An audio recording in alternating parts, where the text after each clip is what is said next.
J'ai reçu un nouvel objet de cinéma, je voulais l'ouvrir avec vous parce que c'est tiré d'un film qui me passionne depuis très longtemps et que j'ai pas regardé aussi depuis très longtemps. Du coup, je ne sais pas exactement où ça apparaît, mais rien que le fait de savoir que ça a servi sur ce tournage, j'étais assez fan. Alors c'est pas grand chose, hein, mais personnellement, c'est le genre d'objet que je préfère. Avec les feuilles de service. Là, c'est pas une feuille de service, mais les feuilles de service, en fait, ça te permet de voir à un jour précis tout ce qui s'est passé sur le tournage et quels plans ont été tournés. Je trouve ça assez dingue de pouvoir avoir ça entre les mains et de se dire, voilà, ce jour-là, ils ont fait ça à telle heure, tel comédien était maquillé à telle heure, il y avait tel comédien qui arrivait de l'aéroport. C'est assez ouf. Et là, non, c'est pas une feuille de service.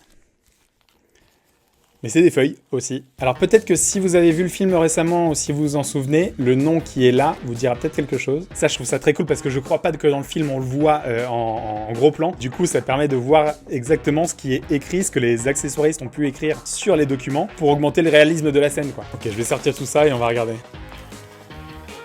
Donc ça, si je dis pas de bêtises, ça apparaît notamment dans le bureau ou le laboratoire de là où va le personnage principal. Mais en tout cas, on les aperçoit à un moment. Ah oui, parce que je vous ai pas encore dit de quel film c'était. Hein.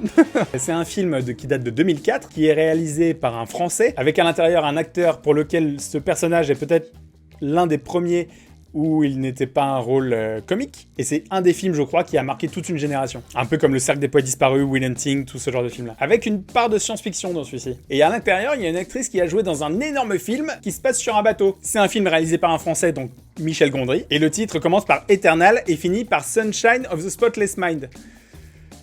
Bon, bah là, c'est un gros indice. Hein. Donc là, c'est un formulaire qui était posé sur le bureau et c'est le même genre de formulaire que le personnage a dû remplir avant de faire ce qu'il devait faire. Les antécédents médicaux, la raison, j'imagine, pour laquelle il veut faire cette opération sur lui-même. Pareil, documents médicaux, c'est que des documents médicaux. Hein. Bon, en vrai, je crois qu'il n'y a rien d'extraordinaire dans ces documents-là. Dites-moi si vous voulez que je traduise ce qui a marqué dessus et si vous voulez aussi que je tente de repérer où ils apparaissent dans le film, puisque je crois que c'est pas le personnage principal qui les a en main, mais en tout cas, on les aperçoit à un moment. Et mon amour, tu feras gaffe, c'est pas du brouillon, hein. Non, c'est pas le même prix.